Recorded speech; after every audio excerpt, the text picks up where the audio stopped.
अब मैं अपने प्रोग्राम का तसलसल आगे बढ़ाता हूँ और आपको इस वक्त मुलाकात कराऊंगा मुल्क हिंदुस्तान के मायनाज खतीब, जिन्हें दुनिया मौलाना ज़ैद आतिश के नाम से जानती है।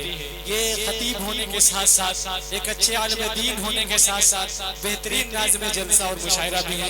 तो इस वक्त मैं गुजारिश करूंगा हजरत मौलाना ज़ैद आतिश से, और उसके बाद इंशाअल्लाह कारी शराफत बिस्वानी साहब को आपको समाप्त करना है। अगर आप बगैर सुने चले जाएंगे तो इंशाअल्लाह आप पछताएंगे जाकर के। तो मैं इस शेर के साथ गुजारिश गुजार होना चाह रहा हूँ मौलाना ज़ैद आतिश साहब से, खिताबत वजद में आए तो फिर हथियार बन जाए, खिताबत वजद में आए तो फिर हथियार बन जाए, कभी नेज़ा कभी खंजर कभी तलवार बन जाए।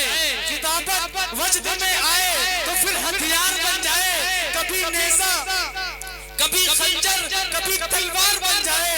और खिताबत की गुलफशानी मुसल्लम है ज़माने मर कि ये नज्जाशी के आगे जाफर तैयार बन जाए। इस शेर के साथ हजरत मौलाना ज़ैद साहब तशरीफ लाएं और अपना कलाम पेश फरमाएं, अपनी तकरीर पेश फरमाएं। बिस्मिल्लाहिर्रहमानिर्रहीम,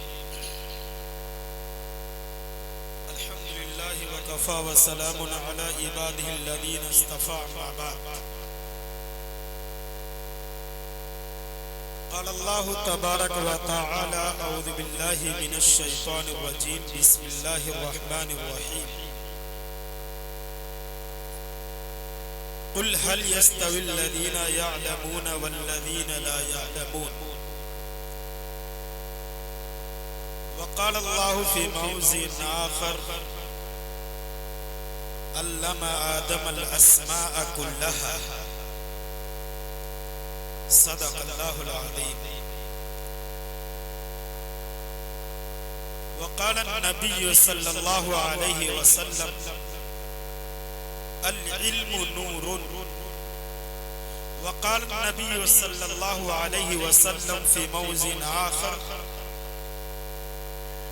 खैरुकुम मन तअल्लमल क़ुरआन व अल्लमह।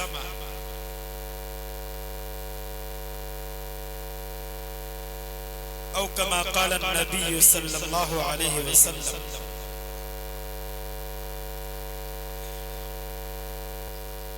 ये फैज़ाने नजर था या मकतब की करामत थी, ये फैज़ाने नजर था या मकतब की करामत थी। सिखाए किसने इस्माइल को आदाब फर्जंदी।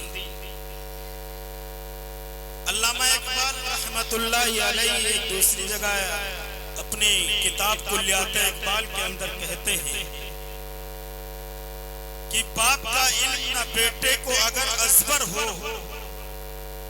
बाप का इल्म बेटे को अगर असबर हो, बाप का इल्म न बेटे को अगर असबर हो, फिर पिसर काबिल मीरास पिदर की कर हो। अल्लाह रब्बुल इज्जत ने दुनिया के अंदर हम सबको पैदा फरमाया है और हमें जिंदगी गुजारने का इल्म नबियों के जरिए से, किताबों के जरिए से,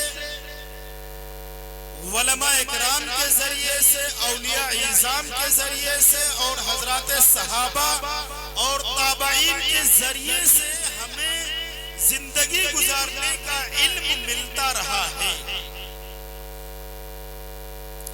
देखिए, एक बात अच्छी तरीके से याद कर लीजिए कि बगैर इल्म के हम जिंदगी नहीं गुजार सकते, बगैर इल्म के, बगैर नॉलेज के हम कोई काम को अंजाम नहीं दे सकते। जब तक कि उस चीज का इल्म, उस चीज की नॉलेज हमारे जहन के अंदर नहीं होगी, हम उस काम को वजूद में नहीं ला सकते हैं।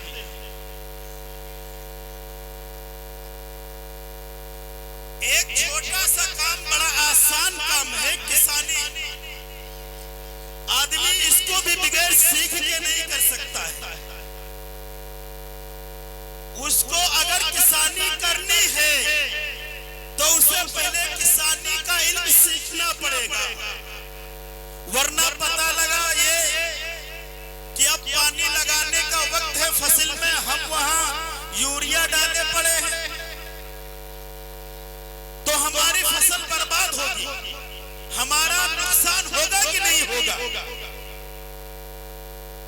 बिल्कुल जिंदगी गुजारने का अगर तरीका हमने कुरान से नहीं सीखा, हदीस से नहीं सीखा, उलमा की तालीमात और उनकी गुफ्तगू से हमने जिंदगी सीखने गुजारने का तरीका नहीं सीखा, तो हमारी ये जिंदगी जो है यकीनन नाकाम जिंदगी होने वाली है।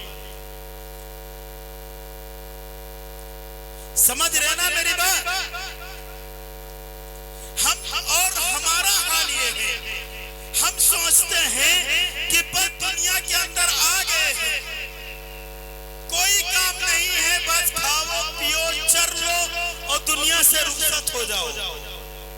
नहीं, ये जिंदगी एक अनमोल है, ये जिंदगी अल्लाह की नेमत है। कल इस नेमत के बारे में सवाल किया जाएगा, कल इस नेमत के बारे में सवाल किया जाएगा कि हमने तुमको उम्र दी थी, ये उम्र तुमने कहाँ खर्च की है। 60-70 साल की उम्र दी थी, ये उम्र कहाँ खर्च की है। क्या जवाब देंगे, क्या जवाब देंगे। जवानी कहाँ गुजारी, इल्म कहाँ, कितना सीखा और कितने पे अमल किया, माल कहां से कमाया और कहां खर्च किया, ये सारी चीजें आने वाली और इनके बारे में सवाल किए जाएंगे। इस उम्मत से सवाल किया जाएगा। हम अपनी जिम्मेदारी को समझें कि हमें क्यों अल्लाह ने पैदा किया है। हमने हर एक चीज का इल्म सीखा, हर एक चीज का इल्म सीख लिया, हमने अपनी जिंदगी का मकसद नहीं सीखा, अपने पैदा होने का मकसद नहीं जाना कि हम क्यों दुनिया के अंदर आए हैं। वमा खलक़तुल जिन्ना वल इंसा इल्ला लियअबुदून। अल्लाह सुब्हानहु व तआला ने इरशाद फरमाया कि हमने इंसान और जिन्नात को अपनी इबादत के लिए पैदा किया है। कुरान ने मकसद की भी वजाहत कर दी और अगर हम ना समझे तो ये हमारी बेवकूफी है, ये हमारी बेवकूफी है। अगर हम कुरान की तालीमात को ना समझें, नबियों की तालीमात को अगर हम ना समझें, तो ये हमारे लिए सबसे बड़ी बेवकूफी है। हजरत अंबिया अलैहिस्सलाम बता के नहीं बल्कि अमल करके दिखला गए, अमल करके दिखला गए हैं, बता गए हैं कि दुनिया के अंदर जिंदगी कैसे गुजारनी है। इसके लिए हमें इल्म सीखना पड़ेगा। आज इंसान जिंदगी तो गुजार रहा है, जिंदगी गुजार रहा है, लेकिन जिंदगी किस तरीके से गुजार रहा है ये उसको भी पता नहीं। जिंदगी गुजारने का तरीका उसने सीखा नहीं, उसने इल्म सीखा नहीं। हैवानों वाली जिंदगी गुजार रहा है, जानवरों वाली जिंदगी गुजार रहा है। हाल ये हुआ कि फिर ये इंसानियत से निकलकर हैवानियत के अंदर दाखिल हो गया, और जब हैवानियत के अंदर दाखिल हुआ तो हैवानियत वाले कारनामे अंजाम दे रहा है, जानवरों वाले कारनामे अंजाम दे रहा है। ये बच्चे बड़ी अफरा तफरी का माहौल बनाए हुए हैं, अपनी जगह पे खामोश बैठ जाएं थोड़ी देर के लिए, खामोश रहे। इसलिए हमें अपने दुनिया में आने के मकसद को समझना है और इसके लिए इल्म बहुत जरूरी है। इल्म के बगैर अगर हम जिंदगी गुजार रहे हैं तो ये हमारे लिए बड़ी गुमराही है। हमने कुरान मुकद्दस की जो आयत करीमा तिलावत की कि ऐ नबी ये दुनिया वालों को बता दीजिए कि इल्म वाले और बगैर इल्म वाले क्या बराबर हो सकते हैं। वो बराबर नहीं हो सकते हैं, बराबर नहीं बेटे को अगर अजबर हो फिर पिसर काबिले मीरास पिदर क्यों कर हो। अगर बेटा यही नहीं जानता कि मेरा बाप कौन है तो ये बताइए विरासत में उसका हिस्सा लगेगा, बाप की जायदाद में उसका हिस्सा लगेगा। जब बेटे को पता ही नहीं कि हमारा बाप कौन है तो विरासत में हिस्सा कहां लगेगा। तो बाप का इल्म न बेटे को अगर अजबर हो फिर पिसर काबिले मीरासत पिदर क्यों कर हो। हमको यही नहीं पता है कि हमारा नबी कौन है, हमारा कुरान क्या कह रहा है, सहाबा क्या है, जन्नत क्या है, जहन्नम क्या है, अज़ाबे कब्र क्या है, आखिरत का मंजर क्या है, आलमे बरज़ख क्या है, और जो है नबी क्या है, रसूल क्या है, हदीस क्या है, कुरान क्या है, हम जानते ही नहीं, हम नहीं जानते हैं। बड़े से बड़ा बुजुर्ग 60-70 साल की उम्र हो गई हो, आप उससे पूछ लीजिए सहाबा किसको कहते हैं, क्या वो बता पाएगा सहाबा किसको कहते हैं? नहीं बता पाएगा। ज्यादा से ज्यादा बताएगा तो कहेगा कि सहाबा कब्रिस्तान को कहते हैं, कब्रिस्तान को सहाबा बताएगा। अब बताइए कि जन्नत के ठेकेदार दावेदार हम बने बैठे हैं, हम ये नहीं जानते कि नबी कौन है, नबी किसको कहा जाता है, ये हम जानते नहीं और सोच रहे कि जन्नत मिल जाएगी। बाप का इल्म न बेटे को अगर अजबर हो फिर पिसर काबिले मीरास किधर क्यों कर हो। हम जानते नहीं कि हमारे बाप कौन है तो मीरास कहाँ मिलेगी। जन्नत में कौन था, हजरत आदम अलैहिस्सलाम, कि हमारे पहले वालिद का नाम क्या है, हमारी नस्ल कहां से चली, बता ही नहीं पाएंगे कि हमारे सबसे पहले बाप हमारे आदम अलैहिस्सलाम। इसी को अल्लामा इकबाल ने कहा कि बाप का इल्म न बेटे को अगर अजबर हो फिर पिसर काबिले मीरास पिदर क्यों कर हो। अगर वो जानता ही नहीं कि नबी कौन है, रसूल कौन है, तो वो जो जन्नत नबियों की विरासत है हमें कहां मिल जाएगी, हमें कहां मिल जाएगी।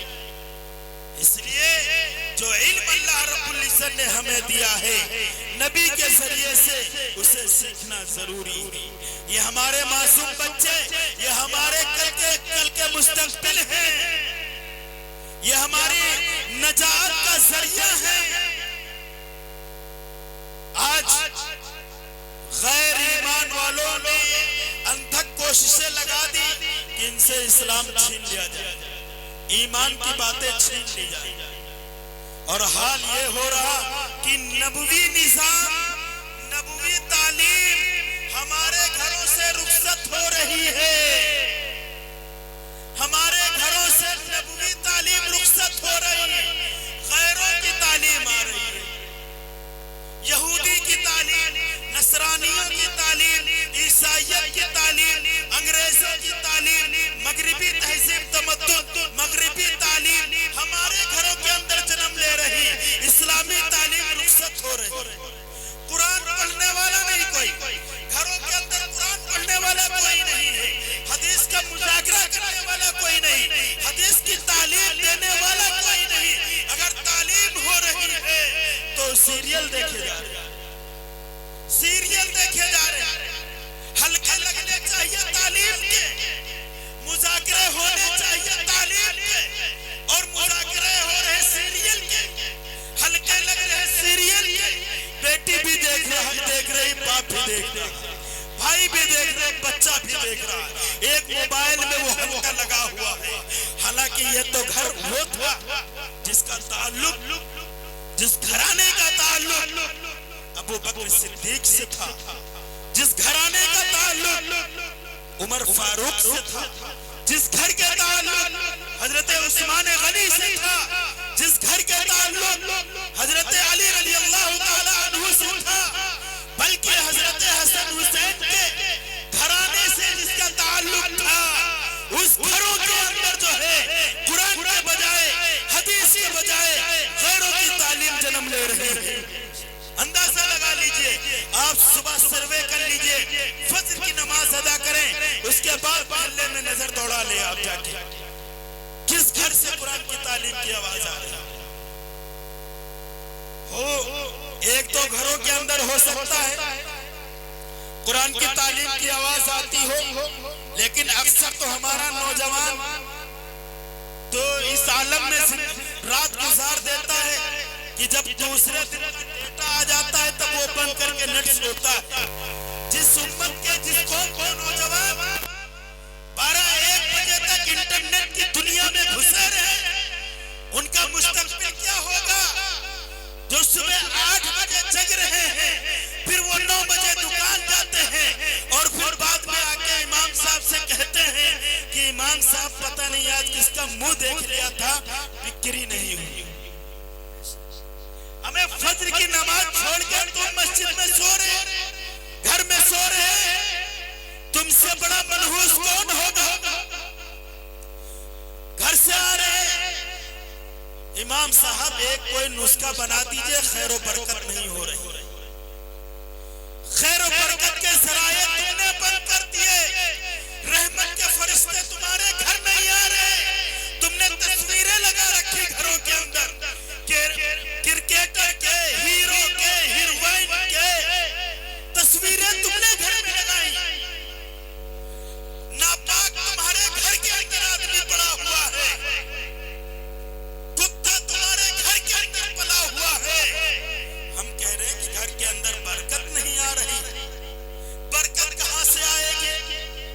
हदीस पाक के अंदर फरमाया कि रहमत के फरिश्ते घरों के अंदर दाखिल नहीं होते जिन घरों के अंदर जो है तस्वीरें लगी होती हैं, या जुनूबी या कोई नापाक आदमी पड़ा हुआ होता है, या कोई कुत्ता या सुअर पाला हुआ होता है, उस घर के अंदर रहमत के फरिश्ते दाखिल नहीं होते। बरकतें कहां से नाज़िल होंगी? हम अपनी जिंदगी तो देख लें, हम अपने 24 घंटे का जरा मुहासिबा तो करें कि हम किस वक्त अल्लाह को याद कर रहे हैं। हमारी माँ बहनें जो बरकत का जरिया होती हैं, जिनके गोद बरकत के दहाने खोल देती हैं, वो मेरी माँ बहनें 12-1 बजे जब सोएंगी सीरियल देखकर, मोबाइल देखकर, और सुबह वो 10 बजे जब जगेंगी, खाना पकाएंगी, ना अल्लाह का नाम, ना कुरान का तज़किरा, ना हदीस का तज़किरा, ना बिस्मिल्लाह, ना औज़ुबिल्लाह, ना कुरान मुक़द्दस की कोई आयत, ऐसे ही चेहरा धुल के जब खाने में वो लग जाएंगी, पकाने में बरकत कहां से आएगी? कहां से बरकतें आएंगी? फिर मौलवी का तावीज़ फेल हो जाएगा, मौलवी बरकत की चौकी बना के देगा, वो काम नहीं करेगी। क्यों? क्योंकि बेबरकती का जरिया तो घर के अंदर है, पहले उसको निकालो। भाई एक डॉक्टर है, आप सुई लगाएं हाथ में और कहें यार मौलाना साहब दुआ करें दर्द ना हो, और सुई लगी हुई, हमारा भाई पहले एक कांटा तो निकाल दो, उसके बाद कहे कि मौलाना साहब दुआ कर दीजिए कि ये जख्म ना बढ़े, दर्द ना हो। पहले ये जो नासूर बना हुआ है, शीशा पिला हुआ है, इस शीशे को जो बाहर निकालो, शीशा अंदर है, मौलवी साहब से कह रहे दुआ करो दर्द ना हो, जख्म ना बढ़े। हमें पहले शीशा बाहर निकाल के तो फेंको, फिर मौलवी साहब दुआ करेंगे, फिर उनकी दुआ कारगर होगी। हम चाहते हैं कि खैर और बरकत घर के अंदर हो, और घर के अंदर नाच गाने की महफिलें लगी हो, मगरिबी तहजीब और तमद्दुन को उजागर किया जा रहा हो, बढ़ावा दिया जा रहा हो, अंग्रेजी तालीम को हम फरोग कर रहे हो और अंग्रेजी तालीम को हम बढ़ावा दे रहे हैं। मोबाइल के जरिए से उनकी तालीमें हमारे घरों के अंदर आ रही हैं। हमारी बहनें, हमारी बेटियां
नौजवानों से कहूंगा कि नौजवानों अपनी इस जवानी की कद्र करो, इस जवानी की कद्र करो।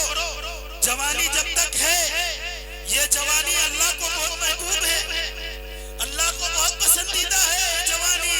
हम सोचते हैं जवान हो गए तो अपने में चूर है, अपनी जवानी में चूर है। हमारी बेटी जवान है, अपनी बेटी है, हम बेटी जो हमारी जवान है वो अपनी जवानी में चूर है। न दीन का पता, न ईमान का पता, न कुरान का पता, न हदीस का पता, न नमाजों का पता, न रोजों का पता, न सदका खैरात का पता, न भली बात का पता। अपनी जवानी के अंदर मस्त है, मस्त है। हम चाहते हैं कि अभी बुढ़ापा है, बुढ़ापा है। मेरे भाई, जवानी जब मेरी वालिदा को पसंद, जवानी मेरी बीवी को पसंद, जवानी मेरे बेटे को पसंद, मेरी जवानी मेरे भाई को पसंद, मेरी जवानी मेरी बहन को पसंद, मेरी जवानी मेरे रिश्तेदार को पसंद, तो ये जवानी क्या अल्लाह को नहीं पसंद? बहुत पसंद है। फरमाया कि ये जवान जब अल्लाह के सामने सजदा रेज होता है तो इसका एक सजदा बुढ़ापे के 70 सजदों से बेहतर है। हम सोचते जवानी ऐसे ही गुजारते हैं। मेरे भाई, मौत और जिंदगी किसी को पता कर नहीं आती है। हमने बूढ़े बाप के कंधों पे जवान बेटे के जनाजे को कब्रिस्तान ले जाते देखा। बूढ़ा बाप कब्र के अंदर उतरा हुआ है, नौजवान बेटे को कब्र के अंदर अपने हाथ से लिटाते हुए देख रहा हूँ। ये हर एक आदमी देखता है। तो मौत किसी का इंतजार नहीं करती है। आप चाहेंगे कि मौत का फरिश्ता आ गया और आप चाहेंगे तौबा कर लें, तौबा कबूल नहीं होगी। आप चाहें नमाज पढ़ लें, नमाज कबूल नहीं होगी, क्योंकि फरिश्ता मौत का नजर है। इसलिए आप जो है हर वक्त मौत की तैयारी करें। इसलिए मौत बरहक है और आना है, कोई जिंदगी के लिए यहाँ नहीं आया हुआ है। कारून, शद्दाद, जो दुनिया में जन्नत बनवाई और उसका इरादा था, उसकी नियत थी कि जन्नत बनवा रहे हैं और अय्याशी करेंगे, इसके अंदर अय्याशियां करेंगे। जैसे ही कदम बढ़ा, अल्लाह ने उसे उठा लिया। क्या वो मरना चाहता था? शद्दाद मरना चाहता था? नहीं मरना चाहता था, क्योंकि उसने जन्नत बनवाई, सोचा कि अय्याशी करूंगा। अल्लाह ने कहा, वे जालिम, तेरे जुल्म को तो मैं देख रहा हूं, मैंने तुझे ढील दी है, पकड़ूंगा। जैसे कदम पड़ा, अल्लाह ने उसको पकड़ लिया जबरदस्त तरीके से। हुकूमत करना चाहता था बादशाह फिरौन, पूरी दुनिया पर मरना नहीं चाहता था। नमरूद पूरी दुनिया पर हुकूमत करना चाहता था, मरना नहीं चाहता था। एक मच्छर ने उसे मार दिया, एक मच्छर ने उसे मार दिया। तो मरना कौन चाहता है? क्या एक माँ अपने बेटे को अपनी गोद में तड़पता हुआ मरता देख सकती है? नहीं देख सकती है। अगर मौत को रोका जा सकता है, मोहब्बत के जरिए से रोका जा सकता था, तो एक माँ अपने बेटे को मरने नहीं। एक अगर मोहब्बत के जरिए से, मालो दौलत के जरिए से, तो कारून मरता ना कभी, वो अपनी दौलत के जरिए से मौत को टाल सकता था। अगर हुकूमत के जरिए से मौत टल सकती थी, तो फिरौन हुकूमत के जरिए से टाल सकता था। अगर इश्क मोहब्बत के जरिए से मोहब्बत टाल सकती थी, तो जो है कि आशिक अपनी माशूका को कभी मरने नहीं देता। तो मौत बहरहाल आके रहेगी और हिसाब किताब होके रहेगा। ये दुनिया का निजाम, यहाँ दुनिया का निजाम ये देख रहे, एक वो निजाम है जो हम देख नहीं रहे। वो कब दिखेगा? जब दुनिया की आंखें बंद हो जाएंगी, आखिरत की आंखें खुल जाएंगी। हजरत इब्राहिम अलैहिस्सलाम, बस वाक़े पर मैं अपनी बात को ख़त्म कर रहा हूँ। हजरत इब्राहिम अलैहिस्सलाम नहीं, गालिबन हजरत उज़ैर अलैहिस्सलाम एक बस्ती से गुजर हुआ उनका, तो देखा कि बस्ती के लोग, उन पर इतना खतरनाक अजाब आया हुआ था कि बस्ती के लोग जो है आपस में मिल गए थे।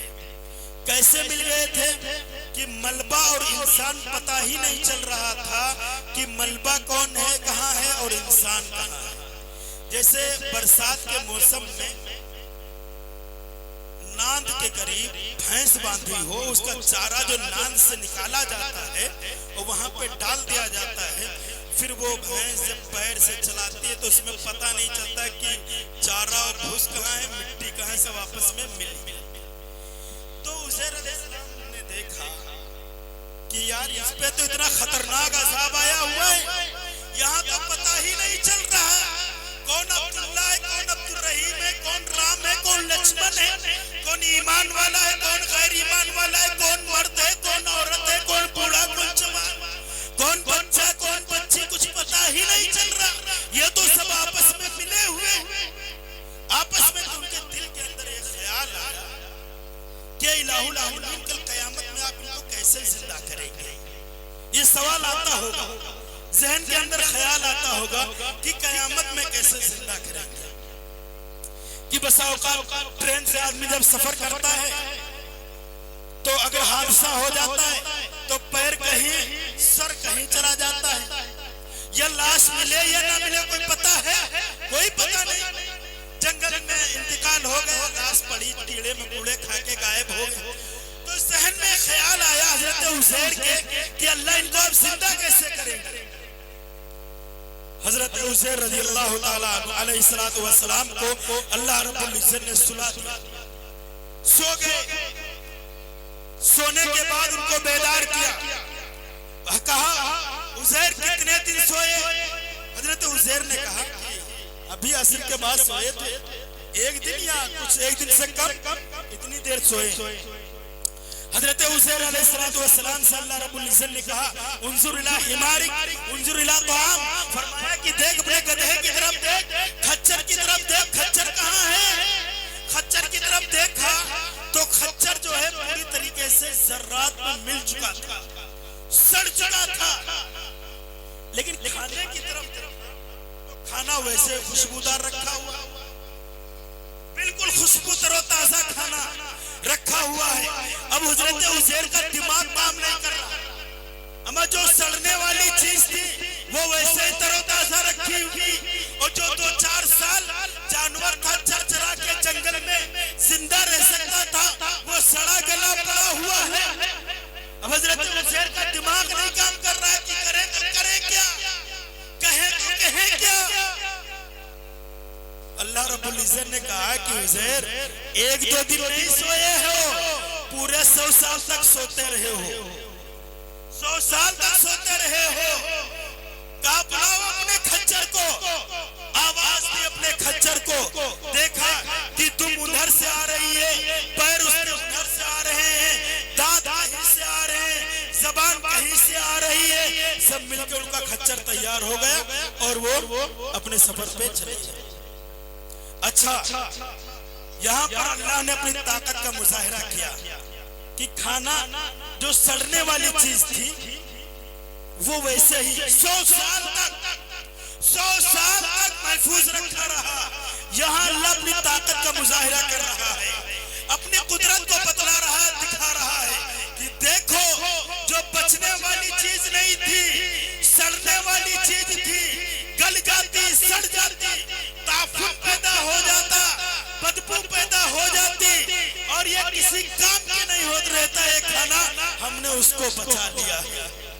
तो अल्लाह जिसको बचाना चाहे, अल्लाह जिसको अपनी ताकत का अपनी हिफाजत में लेना चाहे, कोई उसको मिटा नहीं सकता है, कोई नहीं मिटा सकता है। दुनिया के सारी ताकतें एक तरफ हो जाए और चाहे कि इस्लाम को मिटा दे, कुरान को मिटा दे, हदीस को मिटा दे, नहीं मिटा सकता है, क्योंकि इसकी जिम्मेदारी हमारी आपकी नहीं है, अल्लाह की है। ये जिम्मेदारी अल्लाह की है, अल्लाह उसकी हिफाजत कर रहा है। दुनिया चाहती है कि इस्लाम का नामो नमूद हम नाम जो है दुनिया से मिटा दे, लेकिन नहीं मिटा सकती।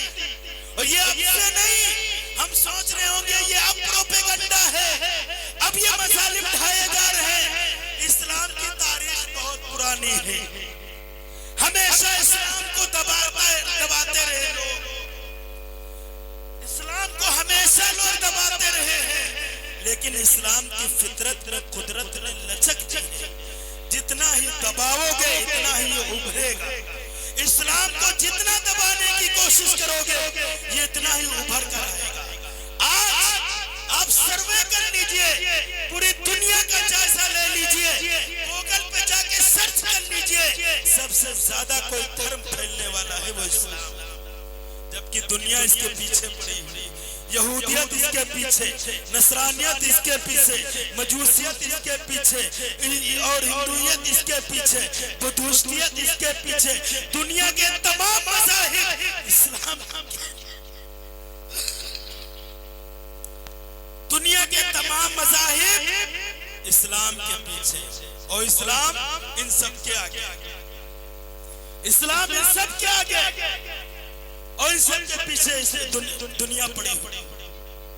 याद रखा जाए, फिरौन नहीं मिटा सका, सुपर पावर था, कारून नहीं मिटा सका, जिसकी मिसाल बादशाहत में मालदारी में दी जाती है। शद्दाद नहीं मिटा सका, नमरूद नहीं मिटा सका, तो आज की यह ताकतें क्या मिटाएंगी? ये अल्लाह ने अपनी ताकत में इस इस्लाम को ले रखा है, कोई मिटा नहीं सकता है। और इस्लाम की ताकत से, अल्लाह की वहदानियत से, अल्लाह की रुबूबियत से जो टकराएगा वो यकीनन चूर चूर हो जाएगा। तो मैं ये अर्ज कर रहा था कि हजरत उज़ैर अलैहिस्सलाम ने जो है अपने खच्चर को बुला लिया और कहा कि अब यकीन आया, कहा यकीन हो गया। हजरत इब्राहिम को यही ख्याल आया था और यही दिल में गुजरा, एक बस्ती से गुजर हुआ, उन्हें ये ख्याल आया कि इलाहुल आलमीन आप इन्हें कैसे जिंदा करेंगे कल कयामत के मैदान में, जबकि ये तो जमी दोस्त हो चुके हैं। तो अल्लाह रब्बुल इज्जत ने कहा क्या इब्राहिम, क्या तुमको ईमान नहीं है?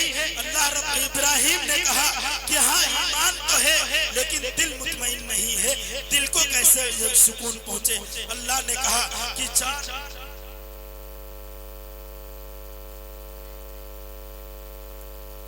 चार जो है कबूतर लाइए, चार फाख्ता लाइए, चारों कबूतरों के नाम रख लीजिए और उनको खूब हिला लीजिए। हिलाने का मतलब, हिलाने का मतलब ये होता है दोस्तों, आप गांव देहात में जब कहते हैं कि ये बकरा मुझसे बहुत हिला हुआ है कि नहीं, ये बच्चा मुझसे बहुत हिला हुआ, मेरा नाती मुझसे बहुत हिला हुआ, मेरा पोता मुझसे बहुत हिला हुआ है, यानी बड़ा मानूस है। अल्लाह ने इब्राहिम अलैहिस्सलाम से कहा कि चार परिंदे लाइए, उनको खूब हिला लीजिए, चारों का नाम रख लीजिए। चारों को नाम रखा और उनको खूब उनसे मोहब्बत की। जब उनकी आवाज पर वो उनके पास आने लगे तो अल्लाह रब्बुल इज्जत ने इब्राहिम से कहा, ऐ इब्राहिम इन चारों को ज़बह कर लीजिए, ज़बह करिए और चारों का कीमा बना लीजिए। चुनांचे उन्होंने कीमा बना लिया और चारों का गोश्त आपस में मिला लिया, चारों कबूतरों का गोश्त आपस में मिला लिया। फिर क्या कहा अल्लाह ने कि चार पहाड़ी पर जाकर गोश्त रखा। अब कीमा बनाया गया तो पता नहीं किसका गोश्त किस में पड़ा हो, कोई पता नहीं। अल्लाह रब्बुल इज्जत ने कहा कि इब्राहिम अब आप नाम लेकर बुलाइए। उस जमाने में लोग अपने जानवरों का नाम रखा करते थे, अपनी सवारियों के नाम रखा करते थे। आपने सुना होगा, पढ़ा होगा कि अल्लाह के नबी ने बकरियों के नाम अपने रखे, अपने सवारियों के नाम रखे, अपनी तलवारों के नाम रखे, अपने घोड़ों के नाम रखे। आज हम सुन्नत से बहुत दूर है, बहुत दूर है। अगर रखते भी हैं तो मोनू, सोनू, टोनू, ये मेरी मोनू है, ये मेरे टोनू है, सोनू है, बकरियों के नाम ऐसे नाम रखते हैं। और हमारी माँ बहनों के तो नाम ही मत पूछिए इनके नाम। आज 10 साल से लेकर यानी सन 2015 से लेकर और 26 का जब आप रिजल्ट देखेंगे, बच्चियों की फहरिस्त रखेंगे तो वो अजहान, रूबिया और सूबिया और जानिया आ लिया, खा लिया, पता नहीं कैसे कैसे नाम, सहाबियात के नाम चले गए, सहाबा के नाम चले गए। कोई सुहान रख रहा है, कोई कहान रख रहा है, कोई अजहान रख रहा है, अल्लाह जाने कौन कौन से नाम वो बना के रख रहा है। बना के नाम सीरियल में देखते जो ना वही नाम लगते। सहाबा के नाम नहीं पसंद है, सहाबिया के नाम उन्हें पसंद नहीं है, नहीं रखे जाते।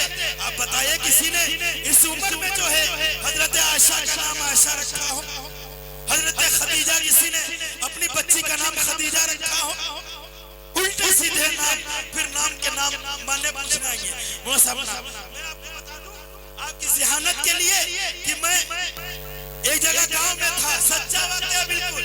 एक औरत आई, कहा मौलाना साहब चलिए घर में फूंक डाल दीजिए, क्योंकि मैं गांव का था, वो औरत भी गांव की थी और रिश्ते में कुछ ना कुछ लगती थी। मैं गांव चला गया, घर गया, सुन लीजिए गौर से सुनिएगा, जो एक बिदात पाई जाती है हमारी माँ बहनों में, जरा सुन लीजिए।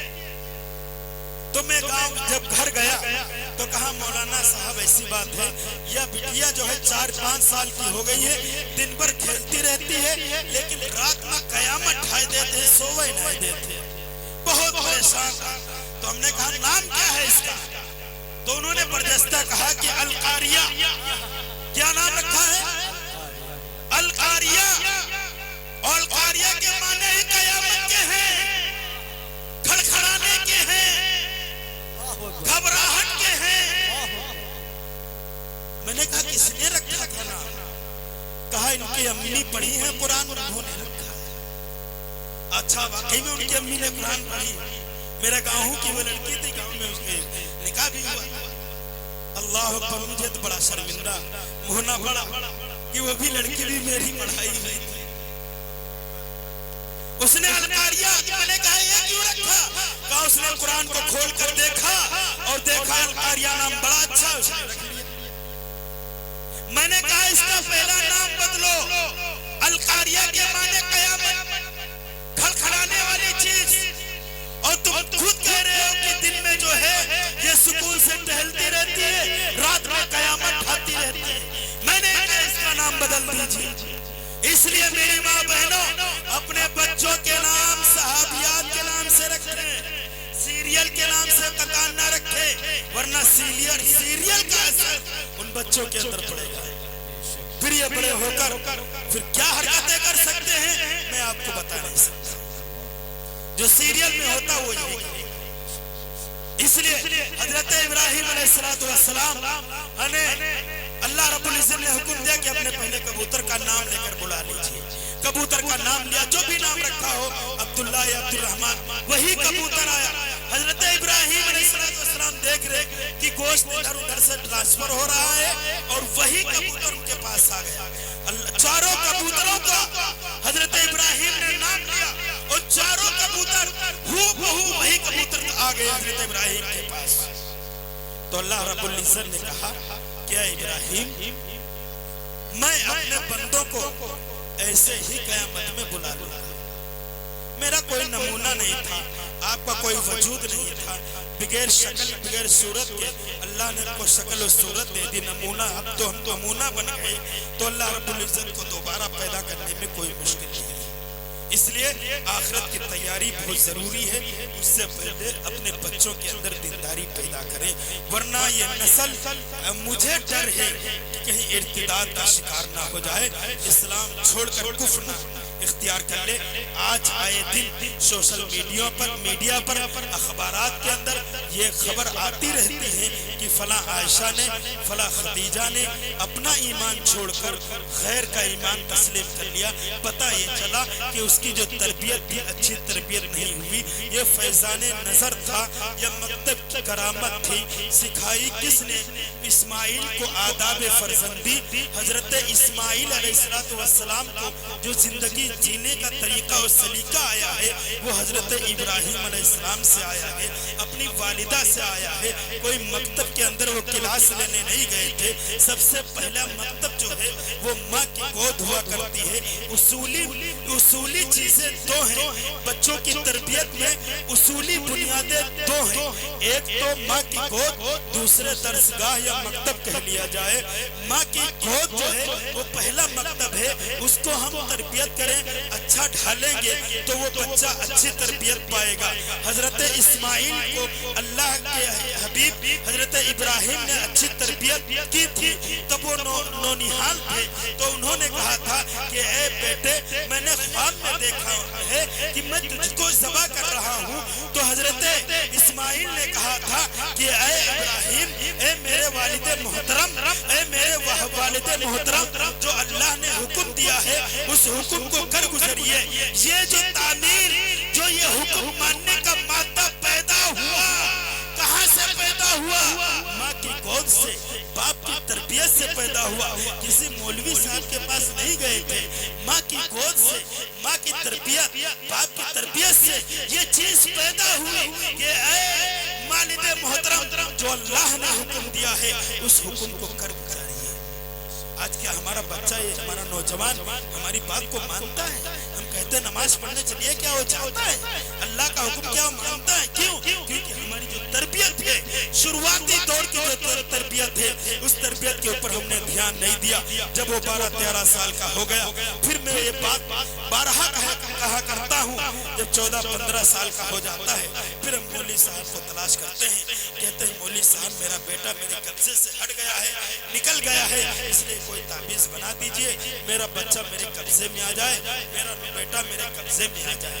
अरे जब कब्जे में आने क्या था, तुमने उसको आपने आजादी दे दी, छोड़ दी, कोई तरबियत नहीं की अच्छी सी। आपकी जिम्मेदारी बनती है आप अपने बच्चों को अच्छी तालीम दें, अच्छी तरबियत दें। यही आपके लिए जन्नत का रास्ता बनेंगे, यही आखिरत का जरिया बनेंगे, आखिरत में कामयाबी का यही जरिया बनेंगे, यही आपका पुलसरात का रास्ता आसान कराएंगे, यही जो है हिसाब किताब का मामला आसान कराएंगे। इसलिए अपनी जिंदगी को संवारा जाए। अब मुल्क हिंदुस्तान का मशहूर मारूफ शायर, जिसका आप हजरात बेसब्री से जो है इंतजार कर रहे हैं, आप उनका इस्तकबाल कीजिए और उनके तमाम आवाज़ों को अपनी दिल की गहराइयों में असरअंदाज कीजिए और उनकी तमाम गुफ्तगू को देखिए। नाते नबी पढ़ा जाता है, सुना जाता है, ये कोई मज़े की चीज़ नहीं है। मैंने जो बात बताई मैंने अपने अंदाज में बताई। कारी शराफत साहब जो तर्जुमानी करेंगे तो यकीनन वो कुरान और हदीस की तर्जुमानी करेंगे। वो इस वजह से ऐसी तर्जुमानी जो आपके दिमाग को भी सुरूर पहुंचाएगी और आपके जहन को जल्दी पकड़ेगी और महफूज रहेगी। हर मिसरा नाते नबी का उस पर अमल किया जाए, गौर से सुना जाए, क्योंकि कोई बात नाते नबी का कोई मिसरा जो है ऐसा नहीं होता है जिसके अंदर कोई सबक ना हो। हर एक मिसरे के अंदर कोई ना कोई सबक होता है, उसको हम सीखें, याद करें और उसके मुताबिक हम अमल करें और सुभान अल्लाह का विर्द करते रहें। इससे आपकी नेकियों में इजाफा होता रहेगा और आप हजरात जो है दिल जमाई के साथ नाते नबी सुने। अल्लाह रब्बुल इज्जत हम सबको अमल करने की तौफीक अता फरमाए। वाखिर दावाना अल्हम्दुलिल्लाह। माशाअल्लाह।